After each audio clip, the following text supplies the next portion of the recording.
Dharmapriya financing company private limited. BJP സിപിഎമ്മിനെ സഹായിക്കുന്നു എന്നുള്ളത് വ്യാജ ആരോപണം. കോൺഗ്രസ് സിപിഎമ്മും ഒന്നായി ബിജെപിക്കെതിരെ പ്രവർത്തിക്കുകയാണെന്നും ബിജെപി ഒറ്റപ്പാലം മണ്ഡലം പ്രസിഡന്റ് സുമേഷ് ചീരത്തൊടി. വിവാദങ്ങൾക്കും കിംവദന്തികൾക്കും മറുപടി നൽകി ബിജെപി ഒറ്റപ്പാലം മണ്ഡലം പ്രസിഡന്റ് സുമേഷ് ചീരത്തൊടി ബിജെപി മുതിർന്ന നേതാവായ ഗംഗാധരനെ GJB സ്കൂൾ വാർഡിൽ സ്ഥാനാർത്ഥിയായി പ്രഖ്യാപിച്ചതിനു ശേഷം നോമിനേഷൻ നൽകേണ്ടതിന്റെ 2 ദിവസം മുന്നേ ഗംഗാധരനെ ഒഴിവാക്കി. മറ്റൊരു സ്ഥാനാർത്ഥി നോമിനേഷൻ നൽകിയത് CPM സ്ഥാനാർത്ഥിയെ വിജയിപ്പിക്കാനാണെന്ന ആരോപണം പാടെ തള്ളിക്കളയുകയാണ് സുമേഷ് ചീരത്തൊടി.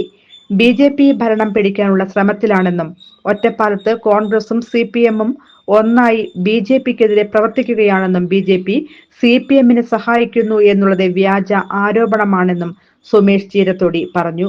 ഈ 2025 തെരഞ്ഞെടുപ്പിൽ ഭാരതീയ ജനതാ പാർട്ടി ഒറ്റപ്പാലം മുനിസിപ്പാലിറ്റി ഭരണം പിടിക്കുക എന്നുള്ളതാണ് പ്രഥമ ലക്ഷ്യം. അതിലൂന്നിക്കൊണ്ടാണ് ഇപ്പോൾ ഇലക്ഷൻ തെരഞ്ഞെടുപ്പ് പ്രവർത്തനം നടന്നുകൊണ്ടിരിക്കുന്നത്.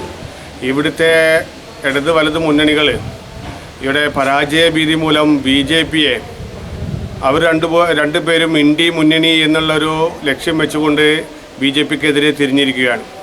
ഇപ്പോൾ അവസാനമായിട്ട് ഇവിടുത്തെ വലതുപക്ഷം പറയുന്നത് അഴിക്കലപ്പറമ്പിലെ 14-ാം വാർഡിലെ നിലവിലെ CPMനെ സഹായിക്കാൻ വേണ്ടിയിട്ടാണ് BJPയുടെ മുതിർന്ന നേതാവ് S ഗംഗാധരൻജിയെ മാറ്റി എന്നാണ് ആരോപിക്കുന്നത്. ഇവിടെ BJP പറയുന്നത് സത്യത്തിൽ ഇവിടെ ഇന്ത്യ മുന്നണി എന്ന് പറഞ്ഞു കഴിഞ്ഞാൽ CPMും കോൺഗ്രസും ഒന്നാണ്. ഇവിടെ BJP ഭരണത്തിൽ വരണ്ട എന്നുള്ള ഒരൊറ്റ ലക്ഷ്യം വെച്ചുകൊണ്ട് പല വാർഡുകളിലും സെറ്റിൽമെൻറ്റ് നടത്തി പ്രവർത്തനങ്ങളും സ്ഥാനാർത്ഥികളെ നിശ്ചയിച്ചിട്ടുള്ളത് ഇവിടുത്തെ ഇടതു വലത് മുന്നണികളാണ്. അപ്പോൾ BJP എന്ന് പറയുന്നത് ഭരിക്കുന്നതിന് വേണ്ടിയിട്ട് പ്രവർത്തിക്കുന്ന ഈ സാഹചര്യത്തിൽ മറ്റുള്ള പാർട്ടികളോട് അലൈൻമെൻറ്റ് എന്ന് പറഞ്ഞുകൊണ്ടുള്ള വ്യാജമായ ആരോപണങ്ങളാണ് ഇവിടെ പടച്ചുവിടുന്നത്. അത് ഇവിടുത്തെ ഒറ്റപ്പാലത്തെ ജനങ്ങൾക്ക് തിരിച്ചറിയാൻ വേണ്ടി സഹായകരമാണ്. അതേസമയം താൻ സ്വയം പിന്മാറിയതാണെന്നും ആരോഗ്യകാര്യങ്ങളിൽ ശ്രദ്ധിക്കാനും വിശ്രമം ആവശ്യമായ സാഹചര്യമുള്ളതുകൊണ്ടുമാണ് താൻ മത്സര രംഗത്ത് നിന്ന് പിന്മാറിയതെന്നും ഗംഗാധരൻ അറിയിച്ചു.